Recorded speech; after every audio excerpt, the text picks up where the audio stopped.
2 Corinthians 2, verse 12.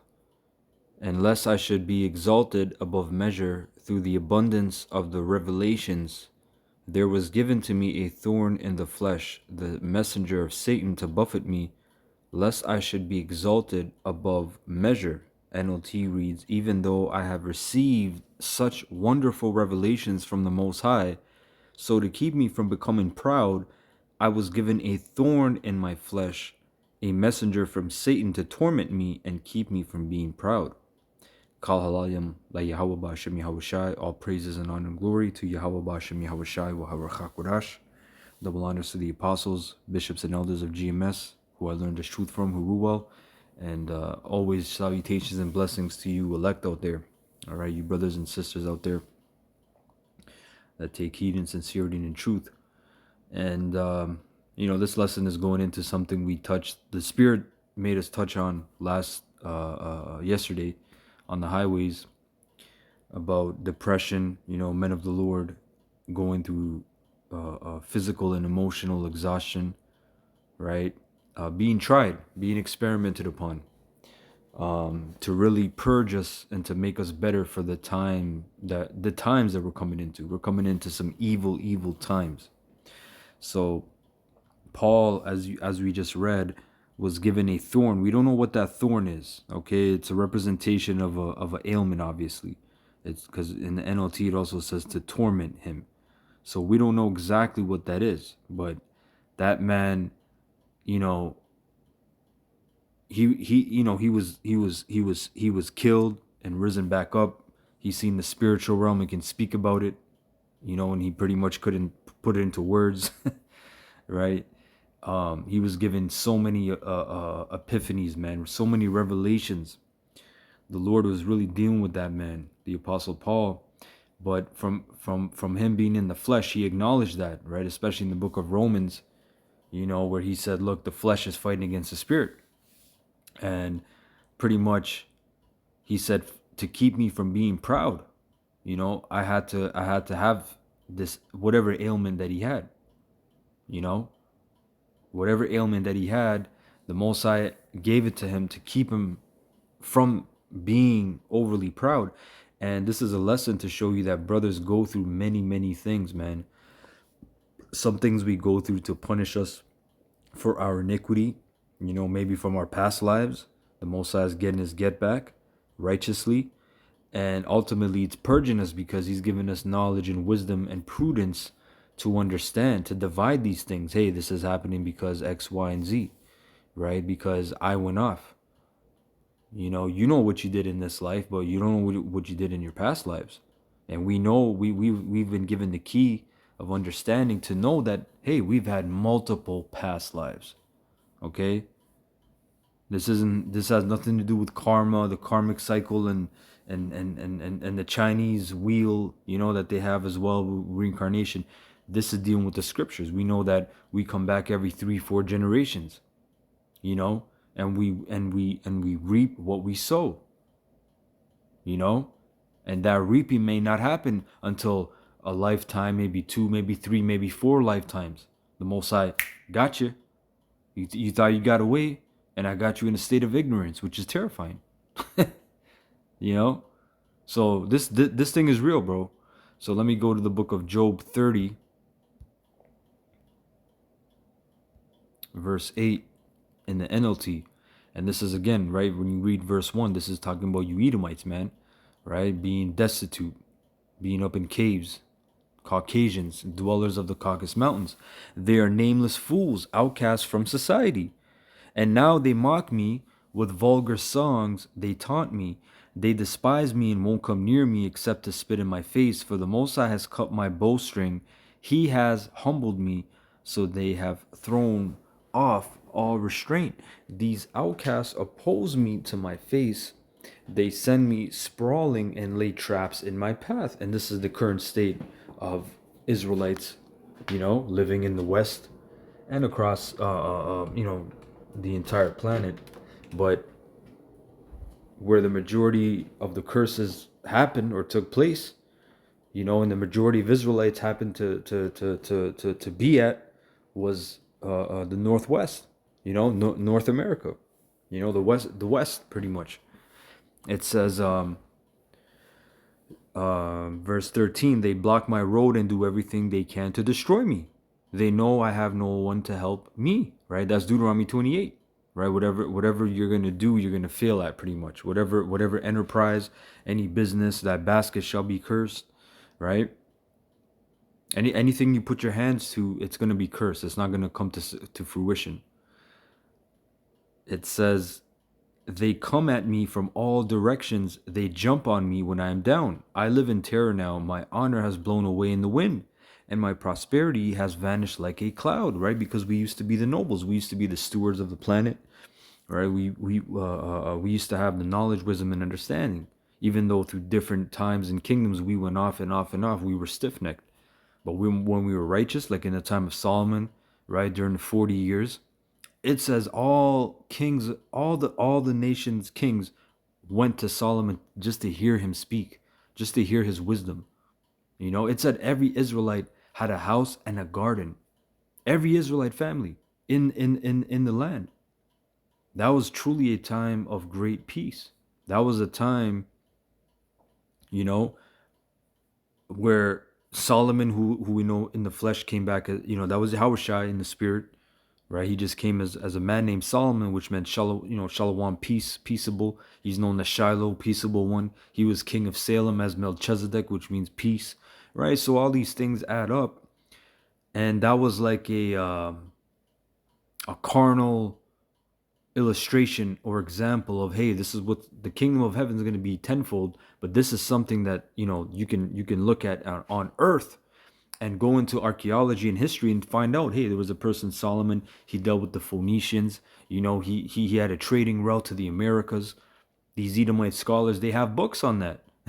You got to really dig into it. But uh, um, you know Arsareth, and he got all these minerals and different exotic animals and fruits and lumber and all these things you couldn't find where he was on the part, on that part of the planet. He went to another part, right? Arsareth, another land, to flex, man. Like, yo, look what I built my temple with. Look how I decked my house with, right?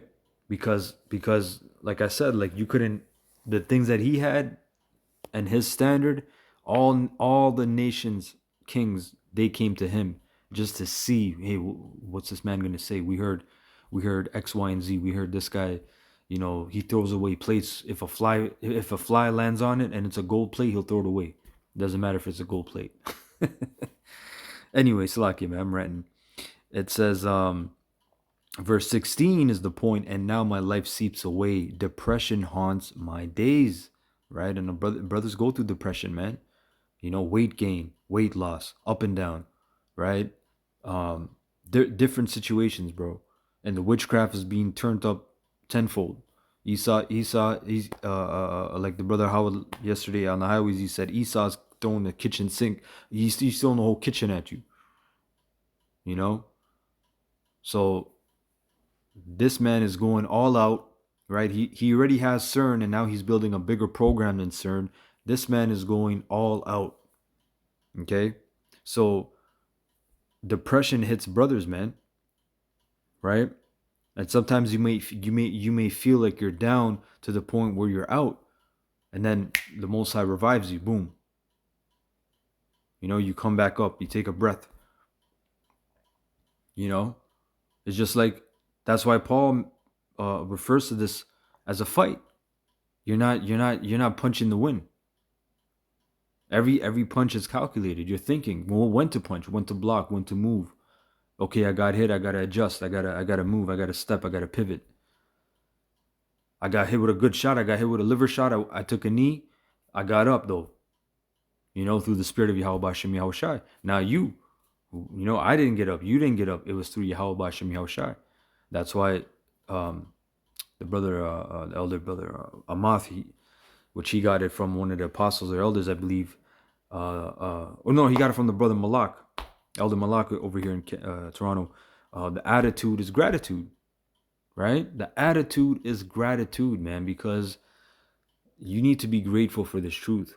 You couldn't give yourself this truth. And you can't keep yourself from losing this truth. You cannot keep yourself from, hey, I don't want to lose this truth. No, boom. If the Most High doesn't want you to have it, he'll take away your candlelight, your candlestick, and that's it, right? Um, Verse 17: At night my bones are filled with pain, which gnaws at me relentlessly. With a strong hand, the Most High grabs my shirt. He grips me by the collar of my coat. You know, the Most High will just take you. The book of Second Ezra says we have walked. Let me get that actually. Let me get that real quick.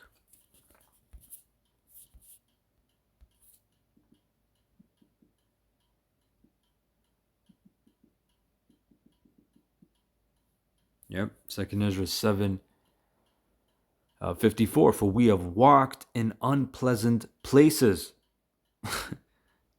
through the fall of Adam all the way through, man. You know, just like Abraham, he grew up. He was one of the patriarchs, right? He had Abraham, Isaac, and Jacob, right? Abraham was a great man, but he came up from where? The Ur of the Chaldees, straight from Babylon. His father was in the heathen mindset, worshiping other gods. He came up not as an Israelite, so to speak, even though it didn't exist yet. He didn't come up under the laws of Yahweh Shem Yahushai. He came up under heathenism. He was called out of a strange land. He had to sojourn. He had to be a pilgrim, take a pilgrimage all the way through the Fertile Crescent. You know, he had to do his thing. He had to have faith. He had to almost sacrifice his son Isaac, his only firstborn, whom he begat when he was in his late years. Right. So this was all faith, man. This was all faith and the substance of faith. All right. But we have walked through unpleasant places. So obviously, you know, it doesn't feel good. And like, you know, you're going to be right in certain situations, but you're still going to lose. You're going to be right in certain situations, but you're still going to take the L. And you're going to see heathens and sinners and jakes and even other Israelites take wins. You know, even brothers in your camp, they're winning. You know, it's not about who's winning, who's losing. You know, what stage are you at in your course, in your walk in this journey? It doesn't matter if a brother's winning right now. It doesn't matter if, you know, that's that coveting shit too, man. You got to check yourself. You know, you live in an apartment, brother got a house. Yeah, brother got a house. You know, all that madness. Demons come at us, you know? Demons come at you, bro. Like Jacob's Ladder, that movie Jacob's Ladder. When demons just come at you, man, um, hey, it's a different experience. It's a different thing. And you know when them demons are attacking you. It says, verse 19, he has thrown me into the mud. I'm nothing more than dust and ashes. I cry to you, O power, but you don't answer. I stand before you, but you don't even look. You have become cruel toward me. You use your power to persecute me, right? Because, hey, the Most High, we're the target. We went off, so we are the target. The Most High literally has it out for us, right? And we're at the time where the punishment of Zion is almost accomplished, man. It's almost finished. Okay? It says, you throw me into the whirlwind and destroy me in the storm. And I know you are sending me to my death, the destination of all who live. Surely no one would turn against the needy when they cry for help in their trouble. Did I not weep for those in trouble? Was I not deeply grieved for the needy? Right? You might help you might help people. You help people, you did this and that, and then when in your time of need, nobody's there, nobody's looking, nobody's regarding, nobody's asking, hey, how are you doing? Because the Most High is making it personal. Are you gonna be a bitch? Are you gonna disregard the Most High? Are you gonna turn away? You know? Are you gonna have a lapse in judgment? Or are you gonna keep your integrity?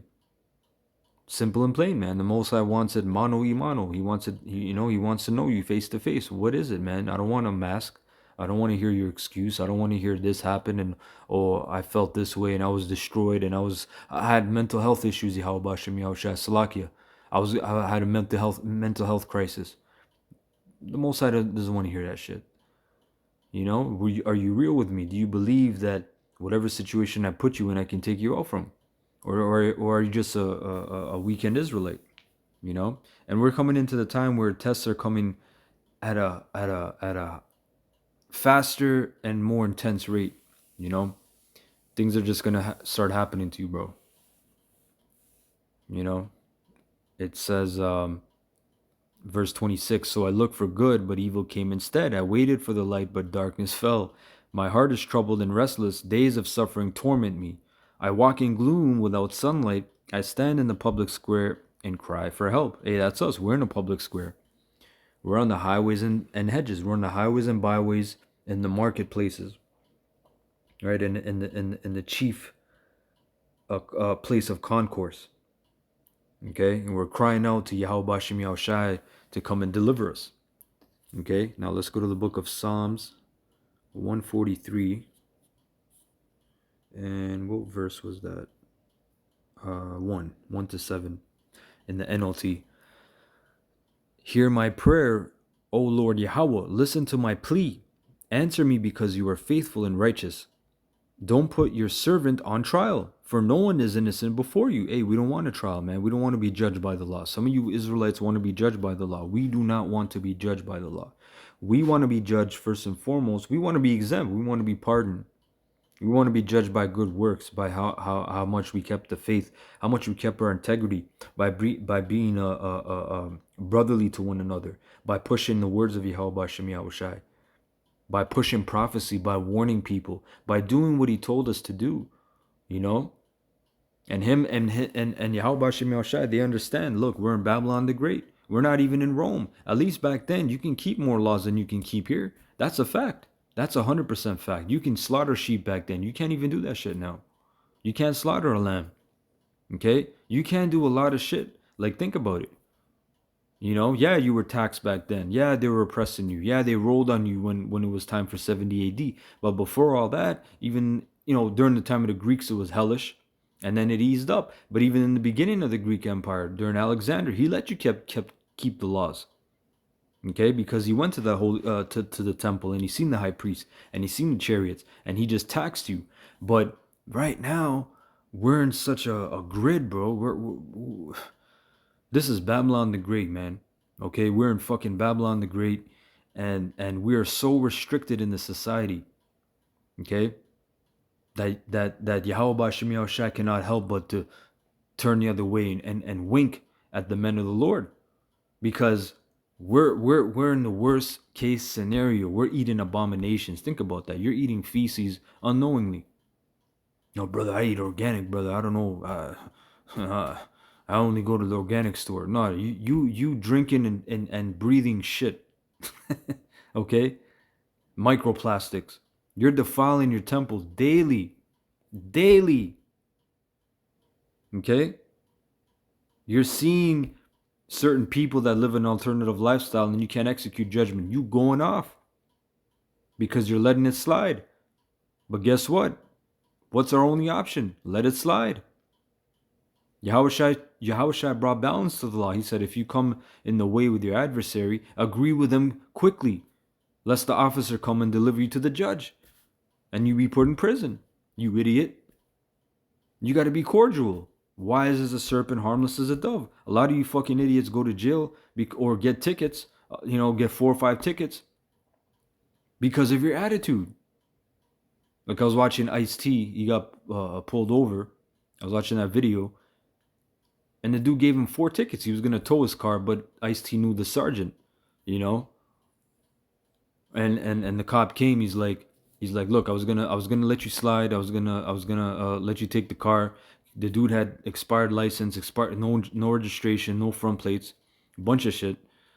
I was gonna let you slide, but you weren't respectable. You weren't respectful. And Ice-T's like, well, I don't gotta be. But nigga, you can be. What does it cost you? You could have got out of a situation without this dude going back to his car, calling the sergeant, doing all this shit. A lot of motherfuckers go to jail and get more tickets and charges and fines and whatever the case is, because they don't know how to be cordial. They don't have etiquette. It's really that simple, man. And I used to I didn't believe it until I got in a few situations, where you just got to be cordial, man. You got to be take the L.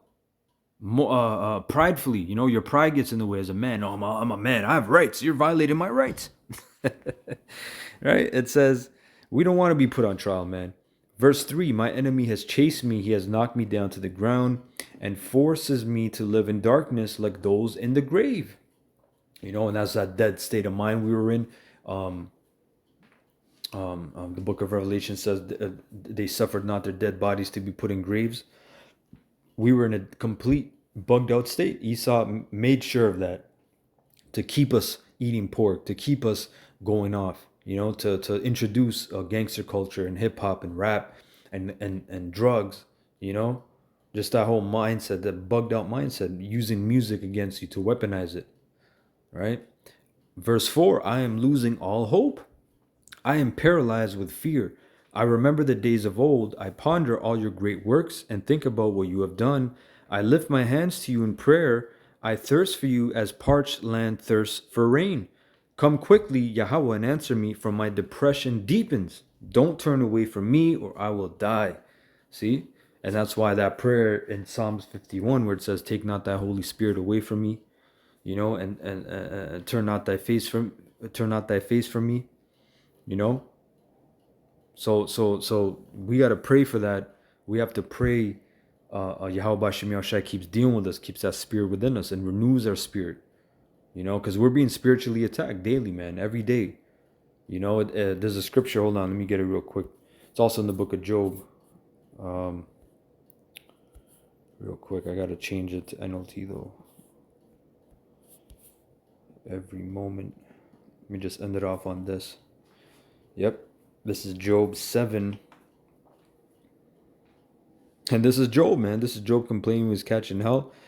7 and 16. I hate my life and don't want to go on living. Oh, leave me alone for my few remaining days. What are people that you should make so much of us, that you should think of us so often? For you examine us every morning and test us every moment. Okay? Why won't you leave me alone at least long enough for me to swallow?